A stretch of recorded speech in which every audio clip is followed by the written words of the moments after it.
Okay, so I've finally got a timer together. You know, I've got the spare time to get the motor timed, so I'll go and time the motor, and you know, we'll see if that's the cause of the problem or not. So I've made up this timing plug that'll fit in the engine, and that's a see-through hole to time the motor. I've just locked it on with silicone. I was going to trim some of this silicone around from the outside, but I think it might be advantageous just to leave it there, and just when it's installed I want to get it out. Just grip around the back here and take it out, so we'll see how it goes.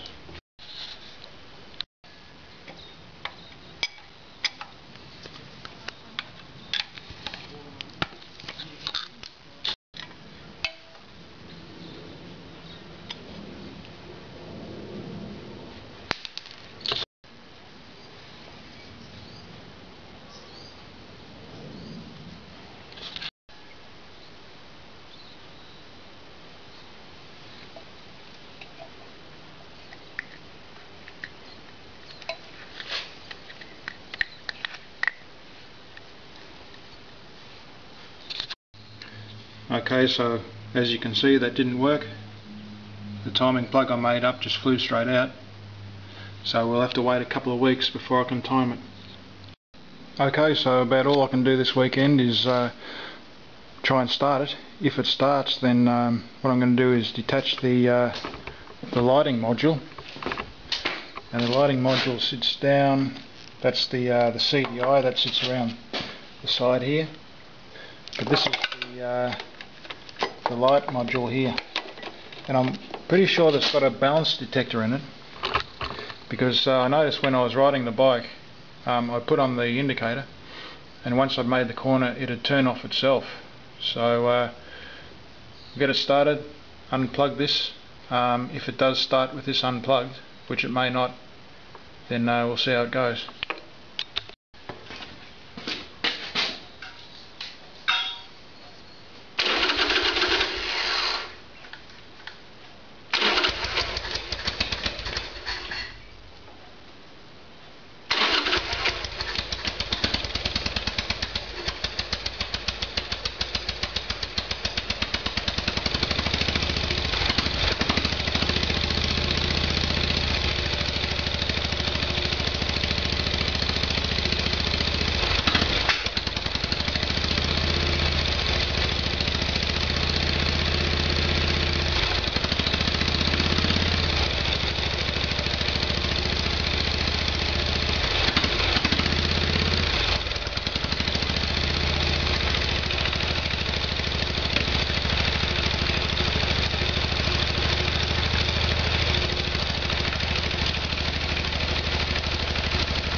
Yeah, so it's amazing, all these say 1.5 years of work, and the actual problem hasn't been disturbed at all.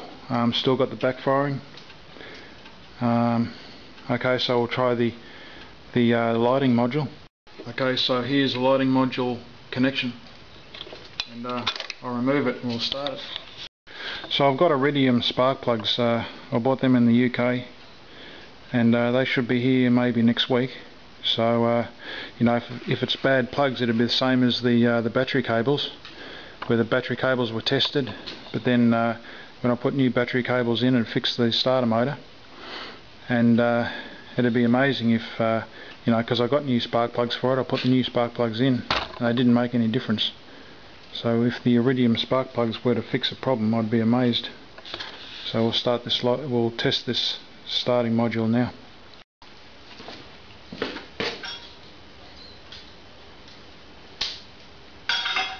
Okay, I've got front headlights.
This lighting module, it must work on a timer, so once you hit the indicator, then it just must work on a timer, because you know, I notice if I tip it or tilt it around, the indicators, you know, they still go.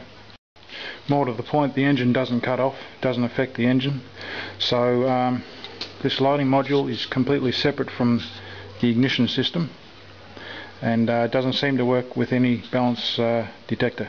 Maybe the later models do, but this model doesn't. So yeah, it's starting up fine now, and maybe it's fixed. I'm not sure what I did to fix it. Could have been the overall work, all of the work put together just made the thing run better. You know, it could be something simple like removing this you know, this amp fuse from the metal and insulating it, or something like that.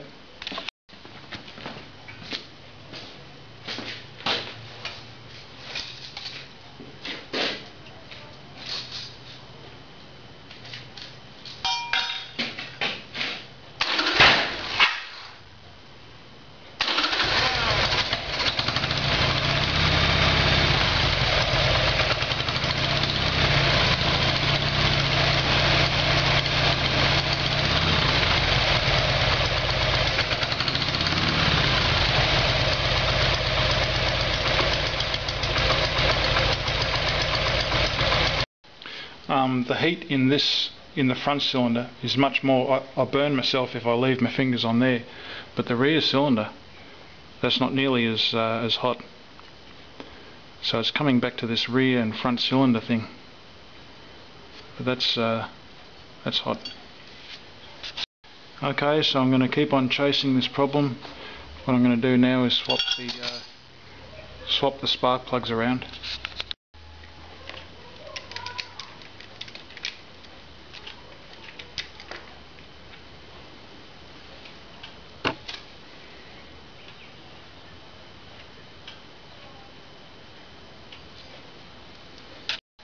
Okay, so there's no real heat in this spark plug at all.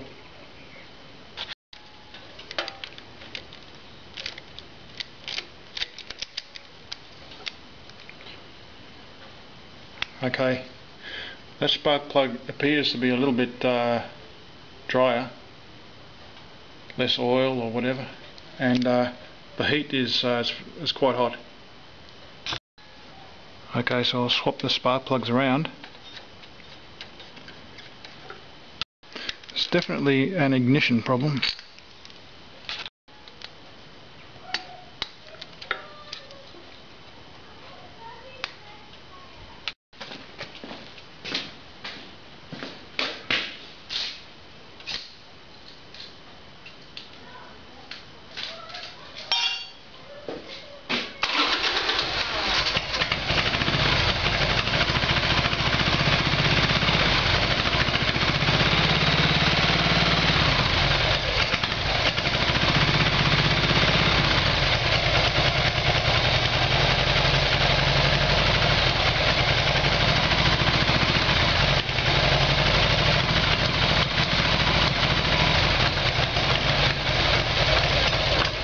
Okay, so now I can definitely, I could definitely feel the rear cylinder warming up pretty fast, and that's now much hotter, and that's about the same.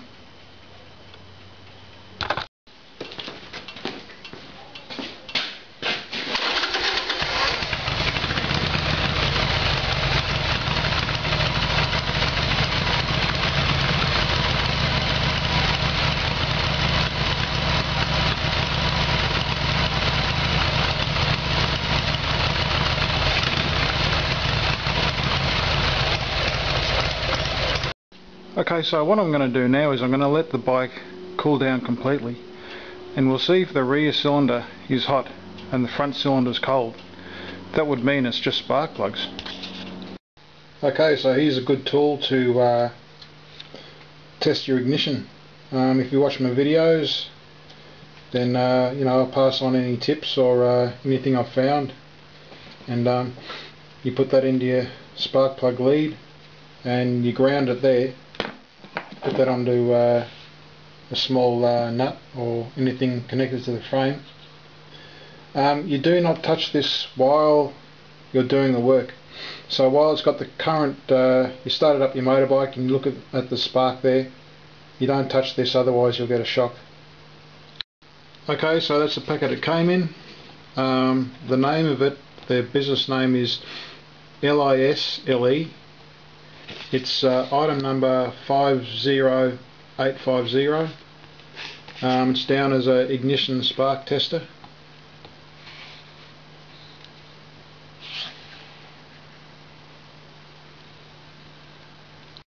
Okay, so that's it. It's sold on eBay.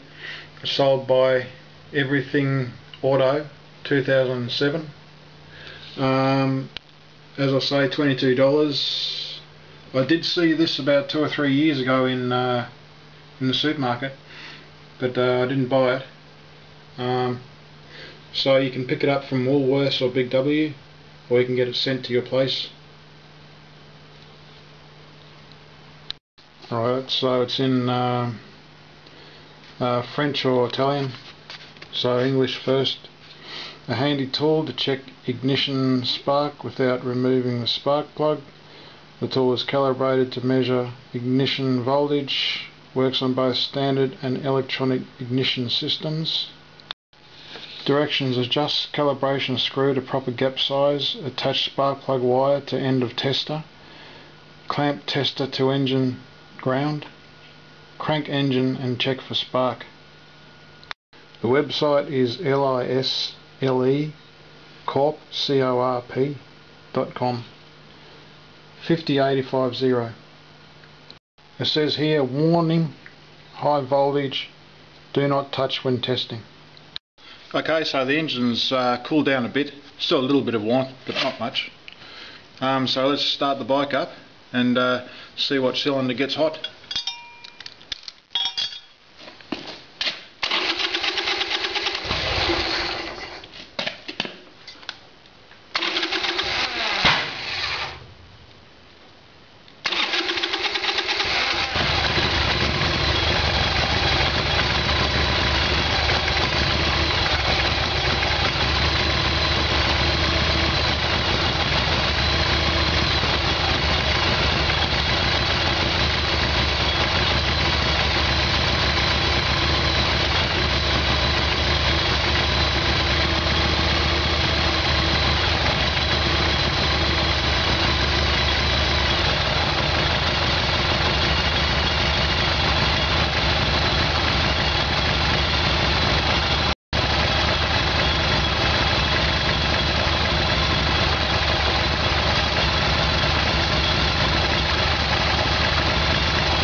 Okay, so this time the front cylinder is hotter than the rear cylinder.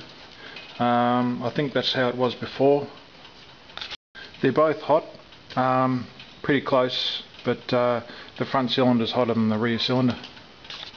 You know, the bike does run a lot better than it did a couple of months ago. I mean, as you can see, it starts straight up with no problems. Maybe amongst the work I've just disturbed the problem, fixed it up a bit. It still does backfire. Maybe that's because it's cold, I'm not sure yet, but we'll use that spark plug strength tester. So that's this tester here. I'll get the feeler gauge out and adjust the gap first, and then you can also screw it down to see the colour and how long the spark will reach. So we're looking for a good strong blue spark that'll preferably reach from when it's screwed right out to the top. Okay, so that's the only way I could find to ground this spark tester, ignition spark tester, and the gap's adjusted to the right width.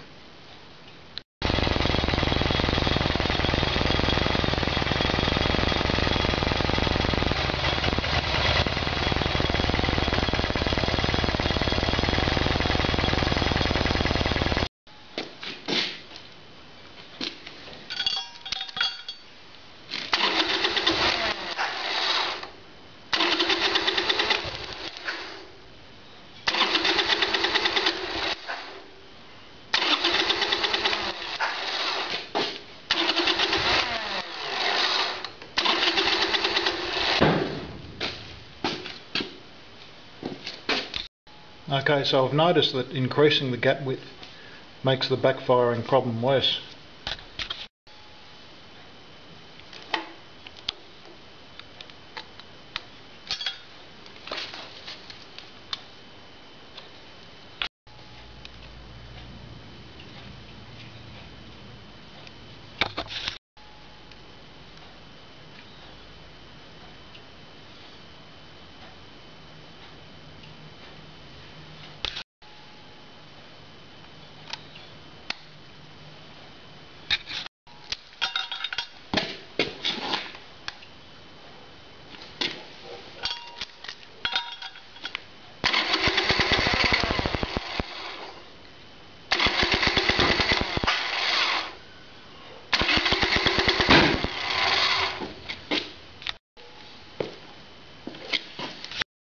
might ground that somewhere else because it's making a lot of noise, and it's not good for the neighbours even across the hill. Yeah, okay, so now I've got it located down here away from the spark plug.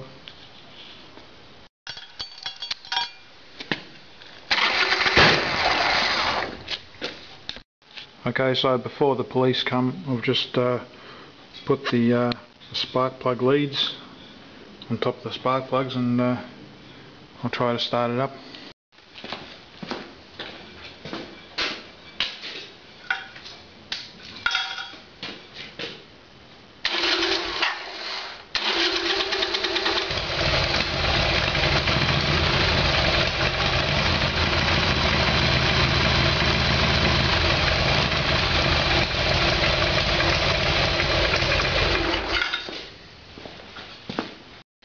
Okay, so this part might work on cars, but it certainly doesn't work on motorbikes, or at least not this one, not a Sportster.